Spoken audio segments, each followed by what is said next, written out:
Uncensored, unexpurgated, and unapologetic. It's the Cary Harrison Files. Cary Harrison with you.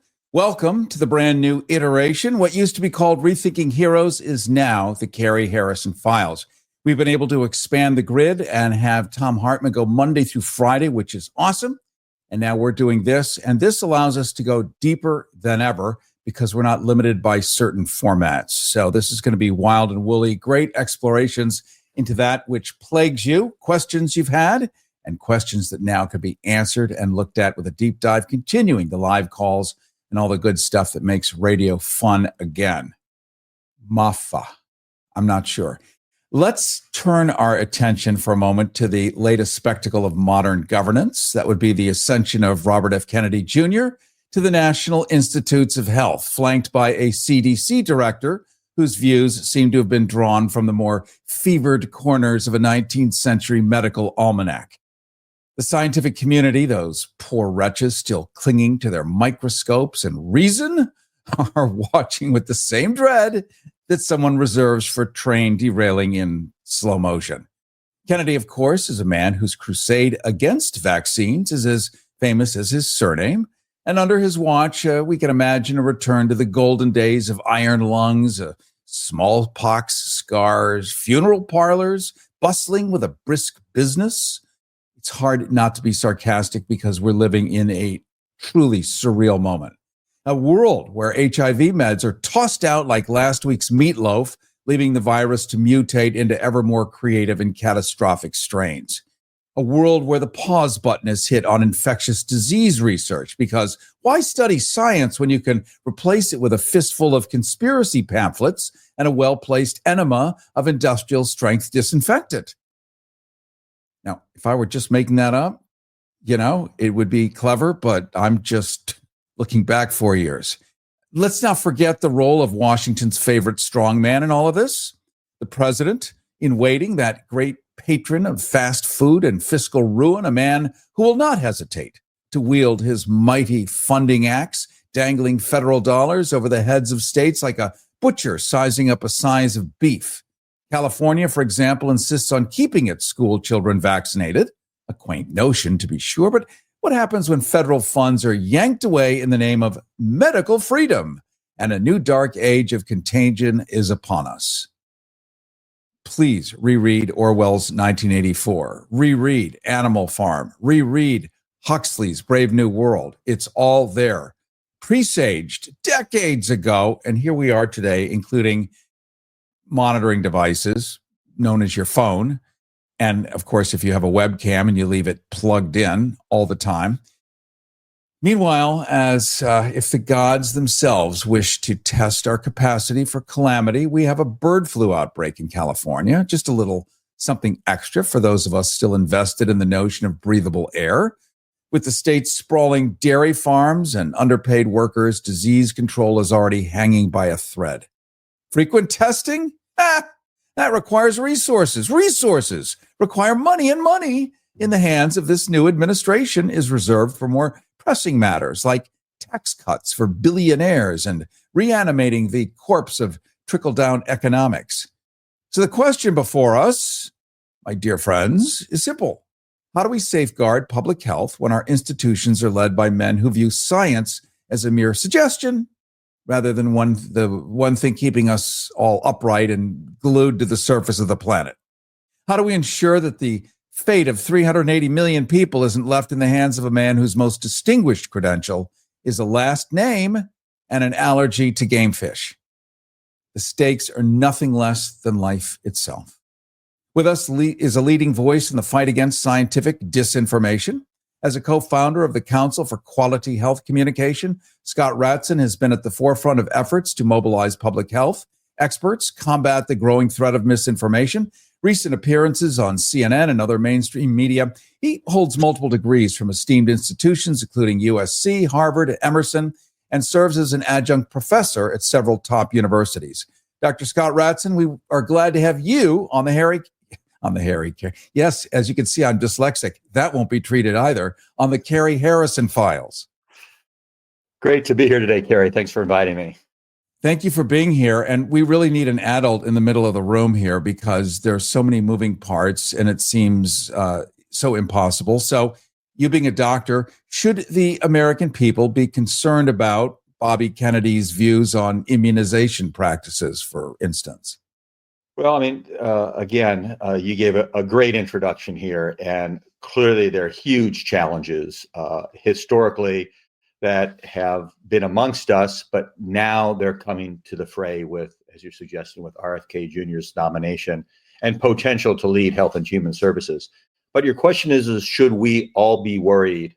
I think at the same time, we have to take health in our own hands, and that's a lot of what we've been working for some time is to help educate the American public about the importance of health, the importance of decisions they can make for themselves, and how to discern fact from fiction. But as we know, it's very difficult today in a world where,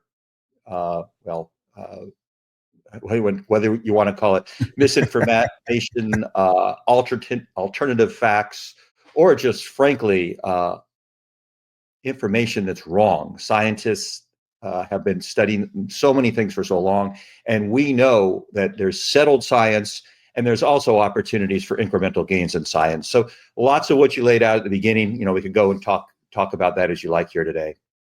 I was thinking about that famous moment. We were all watching it on TV because we were always watching the updates connected to, and I don't say the word because the bots and the algorithms will kill the show if we do the C word. That happened some years ago. And we were told by the commander in chief to fire some bleach up the bum and other things, inject it into the veins. Now, the problem with that, apart from just medically, it would be, I think, in your world, contraindicated. Apart from that little issue, is that this is the most powerful man, we think, coming from the United States, in the world. This is the guy who has access to the greatest minds that ever existed, can summon the most brilliant people to his dinner table night after night.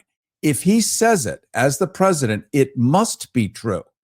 And it's because we believe that. It's part of our belief system.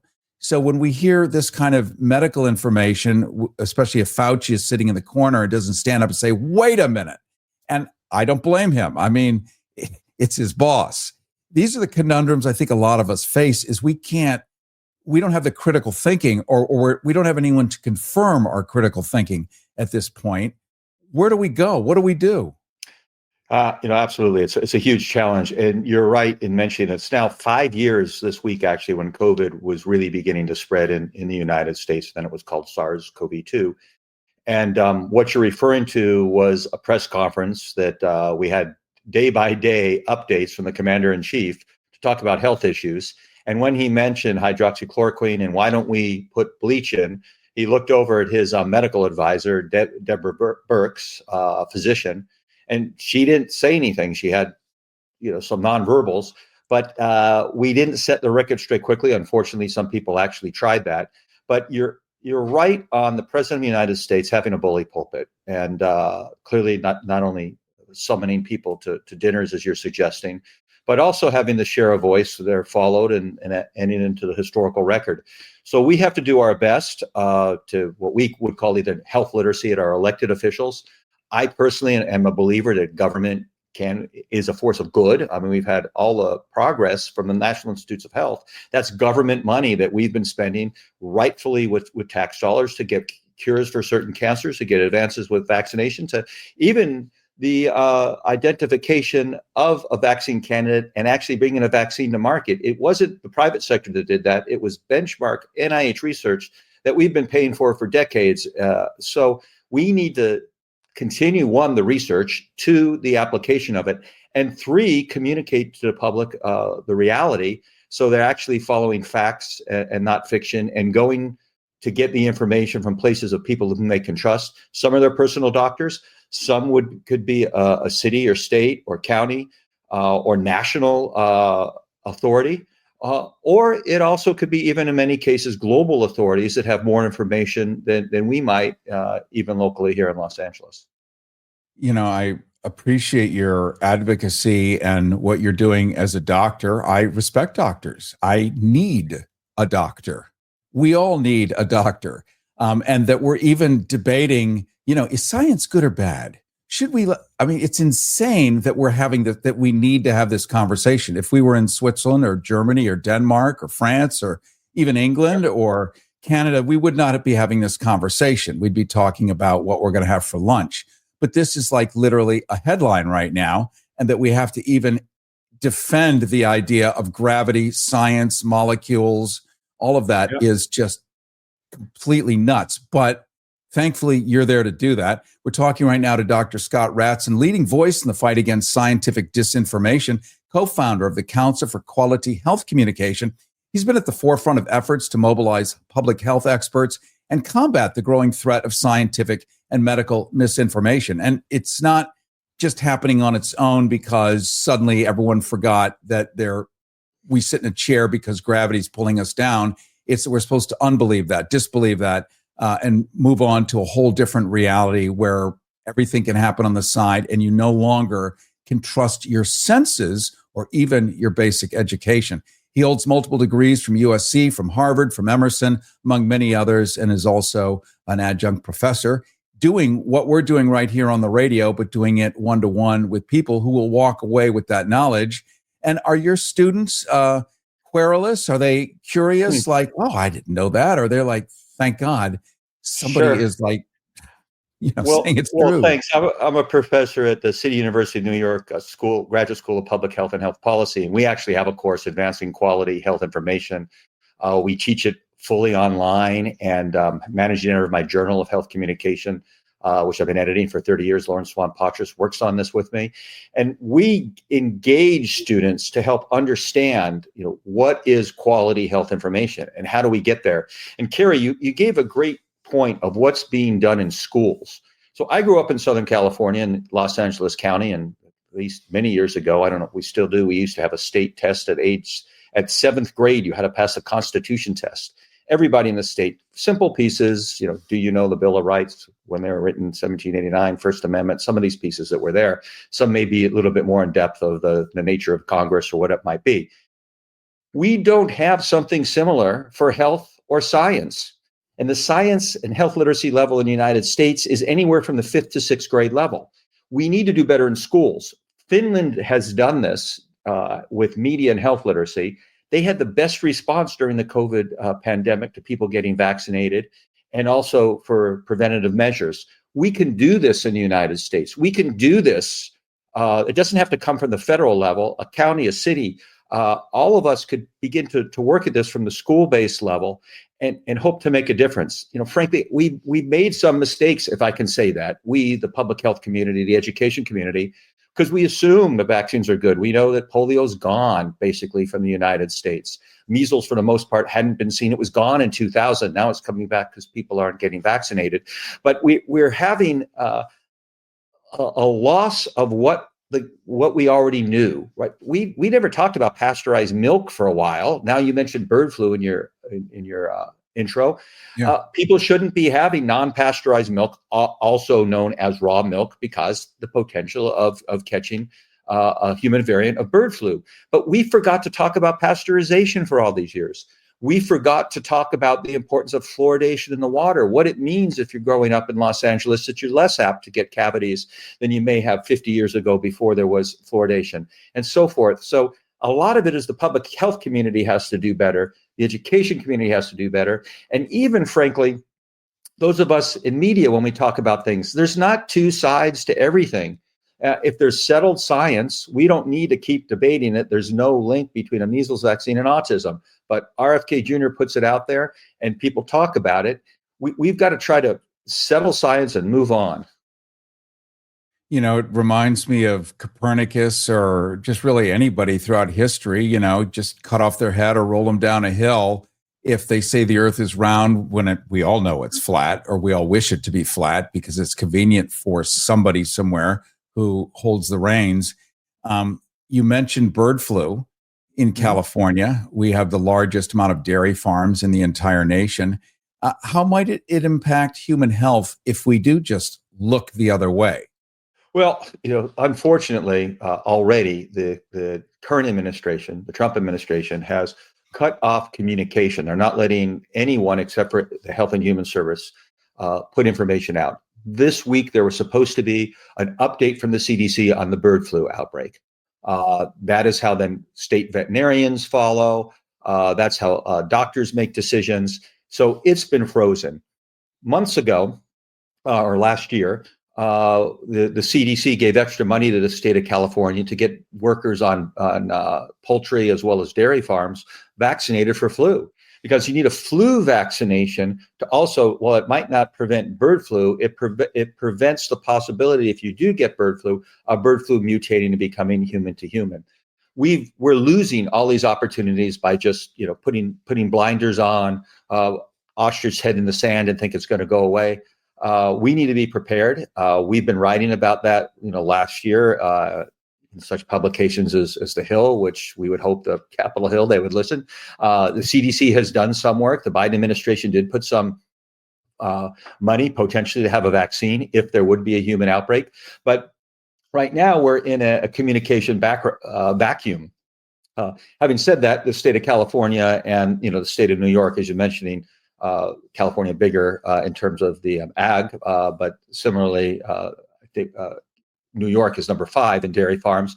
Amongst them, they have their own CDCs and state labs. We're going to have to rely more on the states right now instead of the federal government, just as it's evolving and this transition to a new administration is taking place.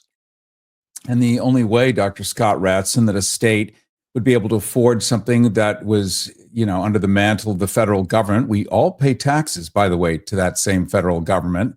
Right. That money is going somewhere, another conversation for another time, but it's not vanishing, evaporating into thin air. It's being up-funneled somewhere else. With that money, being gone, states are going to have to raise taxes. States like California, which are, people, it's tough. It's expensive. Red states, forget the taxes, so forget the help. This creates a terrible conundrum then, because you got to fix it. At some point, it's going to get so bad that everyone is going to have to show up whether they like it or not. But is the horse already out of the gate? When it's a pandemic, it's not a common cold. It's a terrible thing. Well, look, I don't think the horse is out of the gate. Health is incremental. All of us still can make decisions that we can figure out ourselves, in some cases, exercise and physical activity, and those other pieces that are important, diet to ward off certain diseases, whether it be diabetes, hypertension, and so forth. We can also access medical care for prevention. Everybody should have their flu shot this year. It's not too late.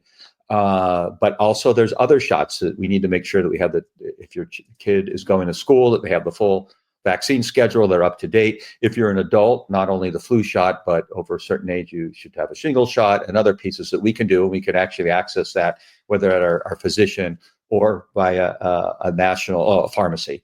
The second piece we could do is the Affordable Care Act does aim and does have funding for everybody to have prevention, not only with vaccination, but also for appropriate checkups, whether it's your blood pressure, your blood sugar, your cholesterol. And then, of course, if it's elevated in a way that you discuss with your doctor, you can take measures, whether it's with medicine or with other dietary or other changes. So we have to get health back in our own hands, built our sort of personal health literacy. And we also need to have the organizations, both at a state-funded level, whether it's a Medicaid or Medicare Advantage or one of the other programs that exist, or even whether it's those people who are with Providence, with Kaiser, with any of the Blue Cross, any of the ones in the state that they have, that we need to have insurers that do a little bit better, as well as our employers. They will need to have a productive and healthy workforce. If you're going back to the office, while it might not be mandated, it's good practice to have a vaccinated population so you don't have an outbreak of flu, even amongst a small number where you have absenteeism. So we all have a role in this. And so how do we get everybody to do that together? That's a challenge, especially when there's all the pieces that you're saying. There's taxation, there's costs, there's busy things that we need to do, and notwithstanding mental health and other areas too, Cary. So, there's so much to do and think about, and we shouldn't be derailed solely by what's going on in Washington today. We could still be doing things on the local and personal level. Cary Harrison with you. This is the Cary Harrison Files. We're talking right now to Dr. Scott Ratson. He's a leading voice in the fight against scientific disinformation, co-founder for the Council for Quality Health Communication, been at the forefront of efforts to mobilize public health experts and combat the growing threat of scientific and medical misinformation, holding multiple degrees from USC, Harvard, Emerson, among others. And we're talking about, I guess, the fact that we're in many ways at the self-serve pump when it comes to medicine in the United States of America, e pluribus unum. This may as well be 150 years ago when my grandmother grew up on the farm. What can she do? Eat an apple a day to keep fill in the blank away. But this medical literacy does mean a certain personal accountability that many of us never thought we would have to have. So in some ways, it does mean seriously losing weight and doing other things where we know that personal choices can modify sickness. You can avoid potentially certain diabetic conditions if maybe you drop 30, 40, 50 pounds. We know this stuff. It's available. You can look it up on the internet. Your doctor will probably tell you the same. So it's sort of a call to action, I think, for an unwanted personal responsibility and real lifestyle changes at the same time. I'm trying to find a silver lining here, Dr. Ratson. Sure. But I think good choices is probably good whether times are good or times are bad. Absolutely. And while you're using the word medical, we think of medical when we're a patient. We also live in a world we want better health, we want better well-being, right? So there's self-care. How do we take care of ourselves? How do we go for that 30-minute walk a day or get the 10,000 steps that we might aim for, if you believe that's the magic number? And many of us are a little bit more engaged where we're going to wear wearables to monitor us, whether it's for our sleep, whether it's our daily patterns of exercise. So I think the more we do and the more we bring technology into our lives to both understand what it works for our health and also help make choices about the better foods, that's also another area to consider. And not to overly medicalize everything. A lot of work we do is focused on getting people to understand prevention. And prevention, as you mentioned, with your whoever was the apple a day to keep the doctor away. Those old aphorisms, whether it's Ben Franklin or others, they actually have some relevance and truth. We don't have to go ahead and continue to prove the negative. We know that fruits and vegetables are better than ultra processed foods.